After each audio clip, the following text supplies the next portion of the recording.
Hello అండి, welcome to men FM. మొన్న ఒక టాపిక్ గురించి మాట్లాడుకున్నాం కదండి. ఈరోజు ఇంకొక టాపిక్ తీసుకొచ్చానండి మీ ముందుకి. మనం రోజు దైనందిన జీవితంలో మూడీ వాళ్ళతోటి ఎలా డీల్ చేస్తాం అనేది నేను ఎలా చేస్తానో మీకు చెప్తాను. మీరు కూడా ఇలాంటి వ్యక్తులు తారసపడతారా? వాళ్ళతో మీరు ఎలా బిహేవ్ చేస్తారు? మీకు ఏమనిపిస్తుంది నాకు కూడా తెలియచేయండి. చక్కగా మాట్లాడి మన ఇంటికి వస్తారు, మాట్లాడతారు. మళ్ళీ మర్నాడు పొద్దున కానీ మళ్ళీ సాయంత్రం కానీ మనం కనపడగానే మనం తెలియనట్టుగానే మొహం తిప్పుకుని వెళ్ళిపోతూ ఉంటారు. ఇలా చాలాసార్లు అయిందండి నాకు కూడాను.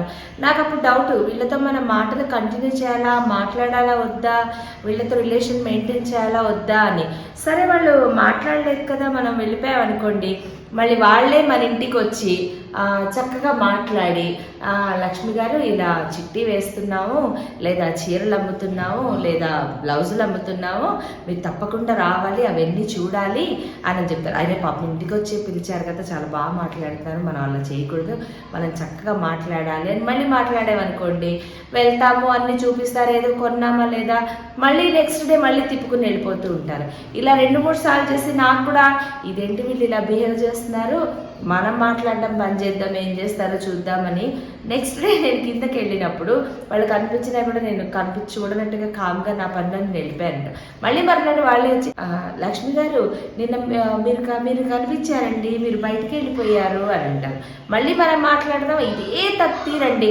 వాళ్ళు హ్యాపీగా ఉన్నప్పుడు మనం వాళ్ళతో హ్యాపీగా మాట్లాడాలి. వాళ్ళకి మూడ్ బాగాలేకపోతే మనం కూడా వాళ్ళకి ఎందుకు కోపం వచ్చిందనో, లేదా కొంతమంది సెన్సిటివ్ వాళ్ళు అనుకోండి, అయ్యో వాళ్ళ కోపం వచ్చింది, మనం ఏమన్నా చేసావేమో, వాళ్ళు ఏమన్నా హర్ట్ అయ్యారేమో మన వల్ల, మనం వాళ్ళకి సారీ చెప్పి, కొంతమంది ఏం చేస్తుంటారే, అయ్యో మీరు కనిపించినా మీరు మాట్లాడలేదండి, ఎందుకు ఏమన్నా హర్ట్ అయ్యారా, సారీ అండి, మేము ఏమన్నా చేసామా మిమ్మల్ని, ఇలా అంటారు. ఇలా కనుక మీరు ఒకసారి వాళ్ళతో చేశారంటే వాళ్ళు కంటిన్యూస్గా ఇంకా ఇదే చేస్తూ ఉంటారు. మీరు కనుక వాళ్ళ మూడీ వాళ్ళతోటి మీరు మాట్లాడినప్పుడు వాళ్ళు ఇలా బిహేవ్ చేస్తే నెక్స్ట్ టైం మీరు వాళ్ళతో మాట్లాడకండి, మళ్ళీ చక్కగా వాళ్ళే వచ్చి మీతో మాట్లాడుతూ ఉంటారు. ఇది మీరు ట్రై చేయండి. మీరు కూడా ఇలాంటి వ్యక్తుల్ని ఫేస్ చేసి ఉంటారా? వాళ్ళతో అయితే మీరు ఎలా డీల్ చేస్తారు? కంటిన్యూస్గా మాట్లాడతారా, లేదా కనిపించినప్పుడు హాయ్ చెప్పి వెళ్ళిపోతామా? నాకు కూడా తెలియజేయండి. ఇలాంటి మూడీ వ్యక్తులు కనుక మన స్నేహితులుగా ఉంటే మనకు కూడా నిత్యం టెన్షనేనండి.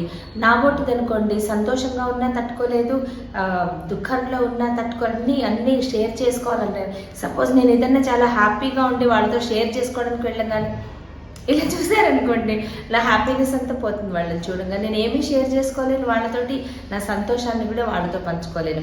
పోనీ వాళ్ళు పాప ఎమోషన్, వాళ్ళు ఏదో బాధలో ఉన్నారులే అనుకోవడానికి, వాళ్ళు ఎప్పుడు హ్యాపీయో ఎప్పుడు సాడో తెలియక ఈ టెన్షన్లో మనం కూడా వాళ్ళని కలవాలంటేనే మనకు ఒక టైప్ ఆఫ్ మైండ్ అంతా డిస్టర్బెన్స్గా ఉంటుంది. ఇంకా నిత్యం వాళ్ళతోనే ఉండే వాళ్ళైతే మెంటల్లీ ఎప్పుడు వాళ్ళ గురించి ఆలోచిస్తూనే ఉండాల్సి వస్తుంది. కాబట్టి ఇలాంటి వ్యక్తుల్ని డీల్ చేసే ముందు మనం ముందు స్ట్రాంగ్గా ఉంటేనే అలాంటి వాళ్ళతోటి మనం పరిచయం పెంచుకోగలము. అయ్యో పోనీలే పాపం అనుకోవడానికి 1 రోజు కాదు, 2 రోజులు కాదు, దైనందిన జీవితంలో ప్రతిరోజు మనం వాళ్ళతో ఇలా ఉండాలి కన్నా కొంచెం డిస్టెన్స్ మెయింటైన్ చేస్తేనే బెటర్ ఏమో అనేది నా ఒపీనియన్ అండి. నేను అలా చేశాను, ఎందుకంటే రెగ్యులర్గా వీళ్ళతోటి పడలేక. మీరు ఎలా ఫీల్ అవుతున్నారో కూడా నాకు చెప్పండి. Thanks for watching. ఈ వీడియో కనుక మీకు నచ్చినట్లయితే please like, share and subscribe to our women FM. మళ్ళీ ఇంకో మంచి టాపిక్ తోటి మళ్ళీ మీ ముందుకు వస్తాను. Bye bye.